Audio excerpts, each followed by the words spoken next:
Hello ඉතින් ඔගලංග ගොඩක් ආදරෙන් පිළිගන්නවා ටෙක් විත් ජනෙත් YouTube channel එකට. ඉතින් අද මේ වීඩියෝ එකෙන් ඔයගලන්ට කියලා දෙන්න යන්නේ cloud computing කියන්නේ මොකක්ද කියන එක ගැන. ඉතින් ඔයගලන්ට හොඳ අවබෝධයක් ගන්න පුළුවන්, හොඳ understanding එකක් ගන්න පුළුවන්. මේ ගැන මුකුත්ම දන්නේ නැති කෙනෙක් ඉන්නවා නම් මේ වීඩියෝ එක බලන්න මුල ඉඳන් අගට ගොඩක් කෙටියෙන් කියලා දෙන්න උදාහරණයකුත් එක්ක. අපි බලමු එහෙනම් cloud computing කියන්නේ මොකක්ද කියලා. මම ඔයගලන්ට පොඩි උදාහරණයක් දෙන්නම්. ඉතින් අපි දන්නවා අපේ ගෙවල් වල තියෙනවා ගොඩාක් විදුලි උපකරණ. TV තියෙනවා, ෆ්‍රිජ් තියෙනවා, ලයිට් තියෙනවා, ෆෑන් තියෙනවා. ඉතින් මේ හැම උපකරණයක්ම වැඩ කරන්න අපේ ගෙදරට කරන්ට් එක ඕනේ. ඉතින් අපේ ගෙදරට කරන්ට් ලැබෙන ප්‍රධාන ඔප්ෂන්ස් කිහිපයක් තියෙනවා. ඉතින් මේ අතරින් ප්‍රධානම තැන ගන්නවා on grid option එක. ඒ කියන්නේ අපේ ගෙදර තියෙන පොඩි මීටර එකක්. ඉතින් මේක ලෙකෝ හරි CB හරි වෙන්න පුළුවන්. ඉතින් අපි මොකද කරන්නේ මාසයේ අවසානයේදී අපේ යූසේජ් එකට අපි ෆෑන් යූස් කරලා ලයිට් යූස් කරලා අපේ යූසේජ් එකට අනුව මෙතන මීටර රීඩින් එකක් තියෙනවා. මේ මීටර රීඩින් එකට අදාළව මාසයේ අවසානයේදී අපිට බිලක් එනවා. අපි බිල ගෙවනවා. එතකොට අපේ ගෙදරට පවර් එක කන්ටිනියුස්ලි හම්බ වෙනවා. අපේ වැඩ කටයුතු ටික ප්‍රශ්නයක් නැතුව කරගෙන යන්න පුළුවන්. ඉතින් ඒක තමයි මේ on grid option එක කියලා කියන්නේ. ඉතින් off grid කියලා කියන්නේ ඔයගලන්ට පුළුවන් ඕගලන්ගෙම සොලූෂන් එකක් හදාගන්න ගෙදර කරන්ට් ජෙනරේට් කරගන්න. ඉතින් මේකට ගොඩක් වෙලාවට කරන දෙයක් තමයි අපි කැපිටල් එකක් වියදම් කරලා අපේ ගෙදරට ගහ ගන්නවා සෝලර් පැනල් එකක්. ඊට අමතරව මේකට තව ඉන්ෆ්‍රාස්ට්‍රක්චර් ඕනේ, අපිට ඕනේ බැටරි ඕනේ, ඉන්වර්ටර්ස් ඕනේ, මේ වගේ ඉන්ෆ්‍රාස්ට්‍රක්චර් ටිකක් මුලදී අපි පේ කරලා අපි මේ වැඩේ මේ සෙටප් එක ගහගත්තට පස්සේ අපේ මාසය අවසානයේදී මේ වගේ බිල් එකක් එන්නේ නැහැ. අපේ ගෙදරට ඕන කරන කරන්ට් එක මේ සිස්ටම් එකෙන් ජෙනරේට් වෙලා අපිට එහෙමත් පුළුවන් අපේ විදුලි උපකරණ ටික ප්‍රශ්නයක් නැතුව ක්‍රියා කරවගෙන අපේ වැඩ කටයුතු ටික කරගන්න. ඉතින් ඒක තමයි මේ off grid option එක කියලා කියන්නේ. අපි දැන් software engineering world එකට එමු. ඉතින් අපි හිතමු අපි ගාව තියෙන application එකක් මේක අපි කොහේ හරි deploy කරගන්න ඕනේ. right? ඉතින් මේක deploy කරගන්නවා කියන්නේ අපි මේක host කරගන්න කොහේ හරි තැනක් තියෙනුනේ. එක්ක අපේ laptop එකේ host කරගන්න පුළුවන්. එහෙම නැත්නම් අපි මේක continuously serve කරන්න ඕන නම් අපිට continuously traffic එනවා නම් මේක මොන හරි solution එකක් තියෙන්න ඕනේ හැම වෙලාවකම මේක access කරගන්න පුළුවන්. right? ඉතින් එක option එකක් තමයි අපිට පුළුවන් අපේ ගෙදර හෝ company එකේ හෝ server එකක් හදාගන්න. ඉතින් මේකට ඕන කරන CPU memory අපි මුලදී purchase කරලා ගන්න ඕනේ. CPU cores මෙච්චරක් ඕනේ, RAM එක මෙච්චරක් ඕනේ. එතකොට මේකට අදාළ hard disk SSD ඒවා ටික මේකට දාගන්න ඕනේ. ඉතින් එහෙම දාලා අපිට පුළුවන් මේ server එකක් අපේ application එක run කරන්න ඕනේ specification එකට අදාළ විදිහට server එකක් හදාගන්න පුළුවන්. ඊළඟට මේකට අපි uninterrupted power supply එකක් දෙන්න ඕනේ. මේක හැම වෙලාවෙම අපේ application එක හැම වෙලාවෙම වැඩ කරන්න ඕන නම් අපි මේකට දිගටම current එක සපයන්න ඕනේ. ඒ වගේම තමයි අපි මේකට security දෙන්න ඕනේ. හිතන්නකෝ හොරෙක් ඇවිල්ලා අපේ server එක ගලවන් ගියා කියලා අපේ application එක වැඩ කරන්නේ නැහැ. ඉතින් ඒක හින්දා අපි මේකට security දෙන්න ඕනේ. ඒ වගේම තමයි අපි මේකේ cooling බලන්න ඕනේ. මේ servers දිගටම දුවනවා නම් අපි මේ servers වල cooling ගැන හිතන්න ඕනේ. ඒ වගේම තමයි මේවල මේන්ටෙනන්ස් එන මේවලට මේ මොනවාද අපි නිතරම checks කරන්න ඕනේ.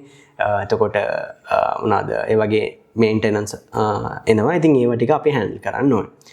ඉතින් මේ ඔක්කොම ටික කරනවා නම් අපිට පුළුවන් අපේ application එක ප්‍රශ්නයක් නැහැ. මේ servers වල දුවන්න හැකියාව තියෙනවා. කිසිම ප්‍රශ්නයක් නැහැ.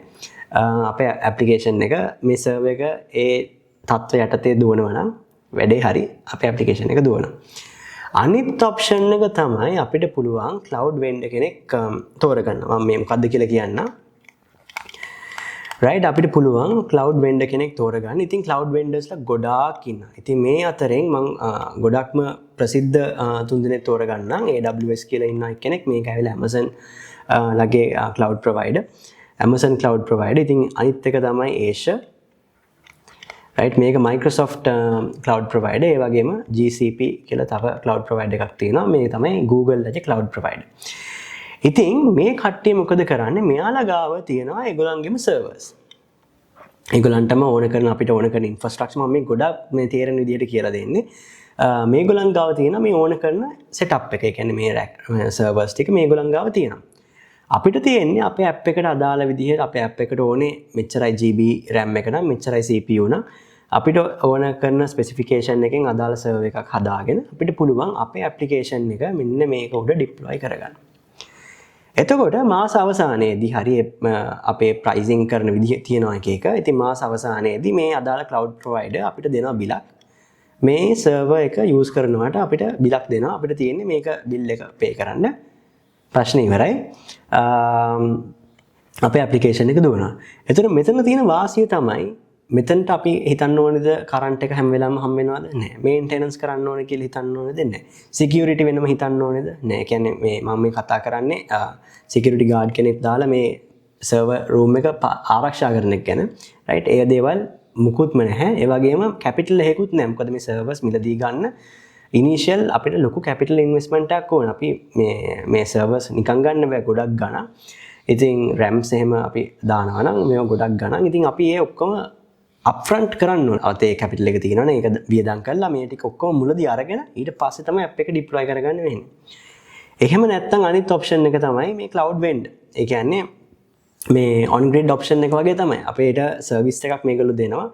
ඒක තමයි අපිට ඕන කරන ඉන්ෆ්‍රාස්ට්‍රක්චර් ටික මෙයාලා දෙනවා. අපිට තියෙන අපේ ඇප් එක මේකේ ඩිප්ලොයි කරගන්න. මාස අවසානයේදී බිල එනවා. බිල ගෙවුවා නම් වැඩේ හරි.